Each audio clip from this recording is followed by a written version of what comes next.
Loans మరియు project funding loans కూడా అందుబాటులో ఉన్నాయి. ఇంకెందుకు ఆలస్యం చేస్తున్నారు? ఇప్పుడే కాల్ చేసి లోన్ పొందండి. ఫోన్ 8977533575.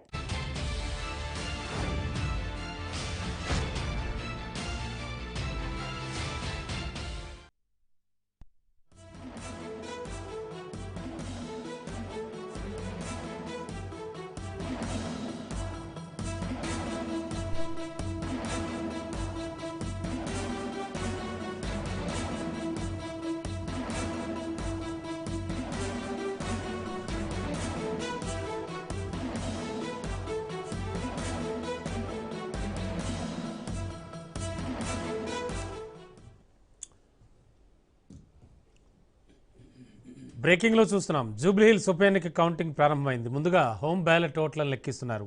జూబ్లీహిల్స్ లో 101 హోమ్ బ్యాలెట్ ఓట్లు పోలయ్యాయి. హోమ్ బ్యాలెట్ ఓట్ల తర్వాత ఈవీఎం ఓట్లను లెక్కిస్తారు. ఇక ఈవీఎం ఓట్ల లెక్కింపు కోసం 42 టేబుళ్లు ఏర్పాటు చేశారు. 10 రౌండ్లలో జూబ్లీ కౌంటింగ్ పూర్తవుతుంది. ఒక్కో రౌండ్కు 45 నిమిషాల పాటు సమయం పడుతుంది. ప్రతి రౌండ్ ఫలితం ఈసీ వెబ్సైట్లో అప్లోడ్ చేస్తారు.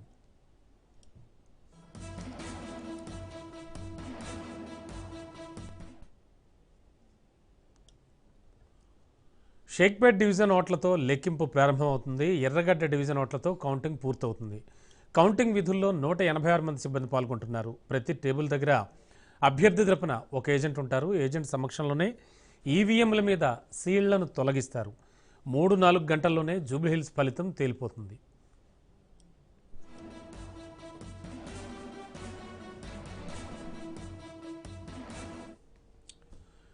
అభ్యర్థుల వారీగా వచ్చిన ఓట్లన్నీ కలిపితే సంబంధిత పోలింగ్ కేంద్రంలో నమోదైన పోలింగ్ శాతానికి సరిపోవాలి.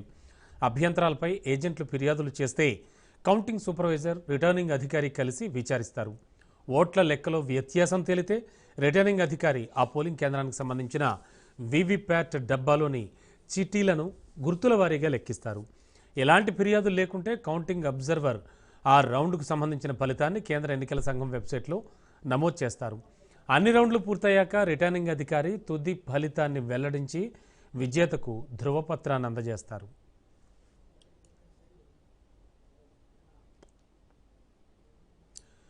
కౌంటింగ్ కేంద్రాల దగ్గర భద్రత కట్టుదిట్టం చేశారు. ఇవాళ కూడా 144 సెక్షన్ అమలు చేస్తున్నారు. కౌంటింగ్ కేంద్రం దగ్గర ప్రత్యేక బలగాలు మోహరించారు. విజయోత్సవ ర్యాలీలకు అనుమతి లేదని పోలీసులు తేల్చి చెప్పారు. శాంతి భద్రతలకు భంగం వాటిల్లితే చర్యలు తప్పవని హెచ్చరించారు.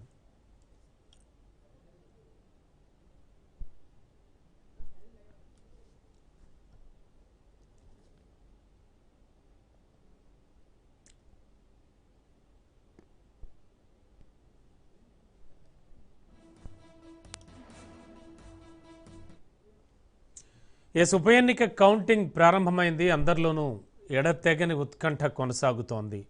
ముఖ్యంగా హోమ్ బ్యాలెట్ ఓట్లను మొట్టమొదటిసారిగా లెక్కిస్తారు.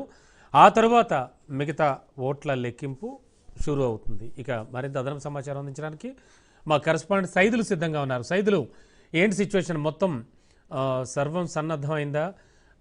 ఆల్రెడీ హోమ్ బ్యాలెట్ ఓట్లు లెక్కిస్తున్నారా? ఏమిటి సిచ్యువేషన్ అసలు?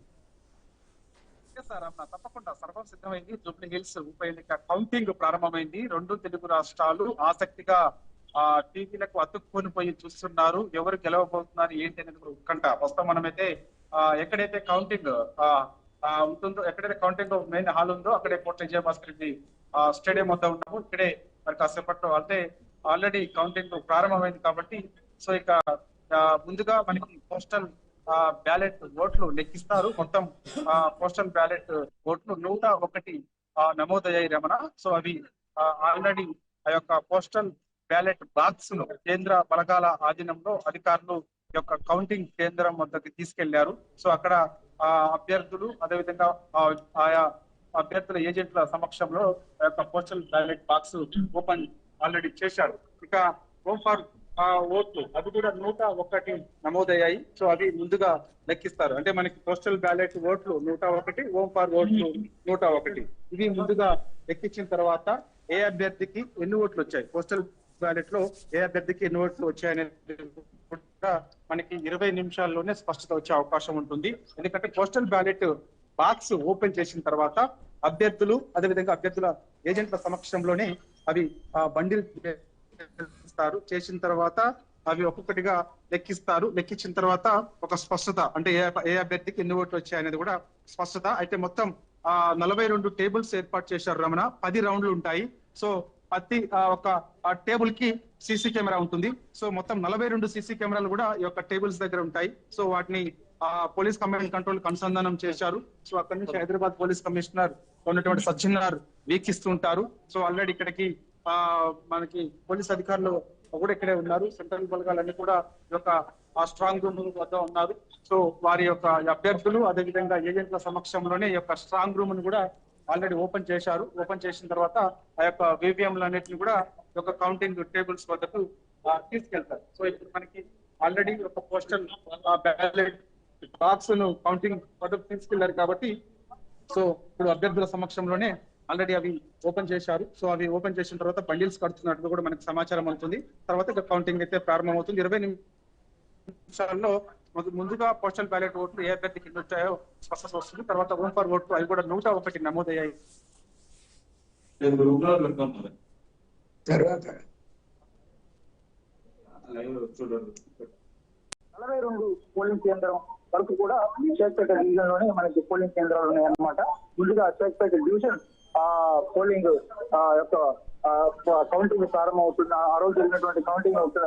ఆ రోజు జరిగినటువంటి పోలింగ్ ఏదైతే ఉందో 1వ నెంబర్ పోలింగ్ కేంద్రం యొక్క మొదటి బాక్స్ ని ఇక్కడ ఓపెన్ చేస్తారు అభ్యర్థుల సమక్షంలో. ముందుగా మనకి షేక్పేట డివిజన్ కౌంటింగ్ ప్రారంభం అవుతుంది. కాబట్టి మొత్తం 42 కేంద్రాలు షేక్పేట డివిజన్ లో ఉన్నాయి కాబట్టి సో మనకి ఒక రౌండ్ కి దాదాపుగా షేక్పేట డివిజన్ పూర్తవుతుంది రమణ. ఎందుకంటే మొత్తం 42 టేబుల్స్ కాబట్టి 10 రౌండ్లు కాబట్టి మనకి 42 వివిఎంస్ 42 పోలింగ్ కేంద్రాలు ఒక షేక్పేట డివిజన్ లోనే ఉన్నాయి కాబట్టి సో ఒక్క రౌండ్ లోనే షేక్పేట డివిజన్ ఫలితం మనకి క్లారిటీ వస్తుంది రమణ. సో ముందుగా మనకి షేక్పేట డివిజన్ మొదటి రౌండ్ మనకి కాసేపట్లో ప్రారంభమయ్యే అవకాశం ఉంది. ఇప్పుడైతే మాత్రం పోస్టల్ బ్యాలెట్ల లెక్కింపు అయితే జరుగుతుంది. సో మనకి ఆల్రెడీ ప్రారంభమైంది కాబట్టి ప్రారంభమై కూడా మనకి రిజల్ట్ అవుతుంది కాబట్టి సో మనకి మరొక 10 నిమిషాల్లో పోస్టల్ బ్యాలెట్ యొక్క ఎన్ని ఓట్లు వచ్చారనేది కూడా మనకి కాసేపట్లో మనకి స్పష్టం అవుతుంది Ramana. Okay, thank you Saidulu.